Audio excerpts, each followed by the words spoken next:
Assalamualaikum warahmatullahi wabarakatuh.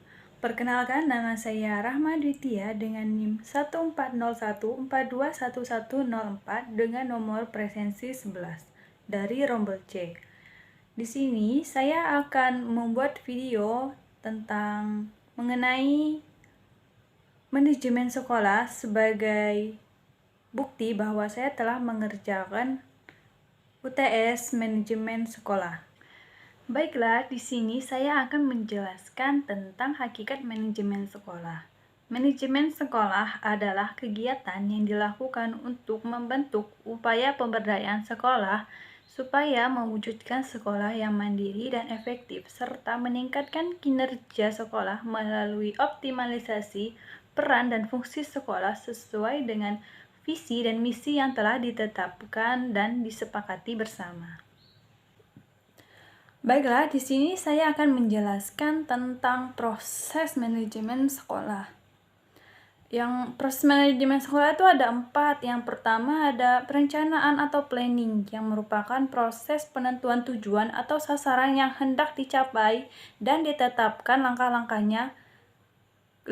kegiatan agar sesuai dengan tujuan. Yang kedua ada organizing atau pengorganisasian, yang merupakan keseluruhan proses pengelompokan orang, alat, tugas, wewenang, sekaligus tanggung jawab, serta penempatan dan pembagian tugas kepada orang yang terlibat dalam kerjasama agar mencapai tujuan yang telah disepakati. Yang ketiga ada actuating atau penggerakan, yang merupakan keseluruhan proses menggerakkan orang lain agar mau bekerja sama demi tercapainya tujuan organisasi secara efektif dan efisien. Yang ketiga ada controlling atau pengawasan, yang merupakan proses pengamatan terhadap pelaksanaan seluruh kegiatan organisasi agar berjalan sesuai dengan rencana yang telah ditetapkan. Baiklah, di sini saya akan menjelaskan tentang sekolah sebagai sistem sosial. Sekolah sebagai sistem sosial merupakan akumulasi dari komponen-komponen sosial integral yang saling berinteraksi dan memiliki kiprah yang bergantung antara satu sama lain. Baiklah, di sini saya akan menjelaskan tentang komponen-komponen manajemen sekolah. Yang pertama ada manajemen kurikulum dan program pengajaran, yang mencakup kegiatan perencanaan, pelaksanaan, dan penilaian kurikulum. Perencanaan dan pengembangan kurikulum nasional pada umumnya telah dilakukan oleh Departemen Pendidikan Nasional pada tingkat pusat. Yang kedua ada manajemen tenaga kependidikan, yang merupakan keseluruhan komponen yang terdapat dalam instansi atau lembaga pendidikan yang terdiri dari kepala sekolah, guru, tenaga administrasi atau TU, serta penjaga sekolah atau orang yang membersihkan sekolah itu. Yang ketiga ada manajemen kemahasiswaan, yang merupakan penataan atau pengaturan kegiatan yang berkaitan dengan peserta didik atau siswa. Manajemen kesiswaan ini bertujuan untuk mengatur berbagai kegiatan siswa agar kegiatan di sekolah berjalan dengan lancar dan tertib. Yang keempat ada manajemen keuangan dan pembiayaan, yaitu kegiatan yang mengkoordinasi semua sumber daya yang tersedia untuk mencapai sasaran yang diinginkan tanpa menyebabkan kerugian. Yang kelima ada manajemen sarana dan prasarana, yang bertugas mengatur dan menjaga sarana dan prasarana pendidikan agar dapat memberikan kontribusi secara optimal agar berjalan sesuai dengan proses pendidikan. Yang keenam ada manajemen hubungan sekolah dan masyarakat. Hubungan antara sekolah dengan orang tua, wali murid, serta masyarakat pada hakikatnya merupakan suatu sarana yang berperan dalam membina dan mengembangkan pertumbuhan pribadi murid di sekolah. Yang ketujuh ada layanan khusus, yang meliputi perpustakaan, kesehatan, dan keamanan di sekolah. Baiklah, di sini saya akan menjelaskan tentang kepemimpinan kepala sekolah. Kepemimpinan kepala sekolah merupakan kemampuan yang harus dimiliki seseorang untuk mempengaruhi orang-orang agar mau bekerja sama mencapai tujuan dan sasaran. Kepemimpinan kepala sekolah yang berhasil adalah kepala sekolah yang memahami keberadaan sekolah sebagai organisasi yang kompleks serta mampu melaksanakan tugasnya dalam memimpin sekolah. Baiklah, di sini saya akan menjawab mengapa ada sekolah yang kelebihan siswa atau ada sekolah yang kekurangan siswa.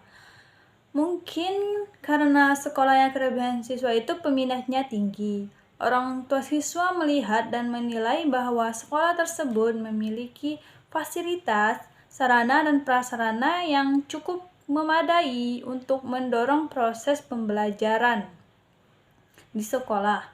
Orang tua siswa mengharapkan bahwa anaknya bisa mendapatkan ilmu yang lebih luas dan bisa menciptakan prestasi di sekolah tersebut.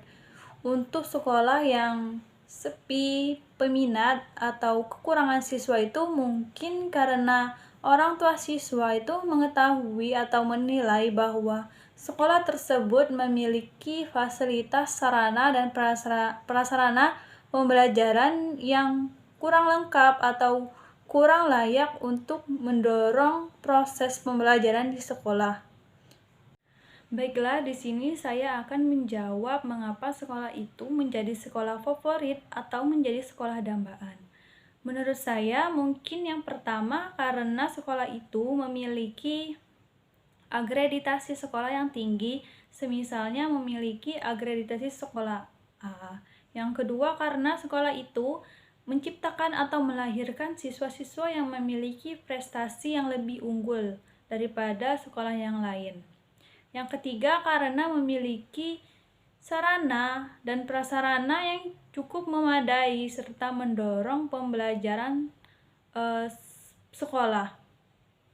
Baiklah, di sini saya akan menjawab mengapa sekolah itu menjadi sekolah favorit atau menjadi sekolah dambaan. Yang pertama mungkin karena memiliki akreditasi sekolah yang tinggi, misalnya memiliki akreditasi sekolah A. Yang kedua, menciptakan atau melahirkan siswa yang memiliki prestasi yang lebih unggul.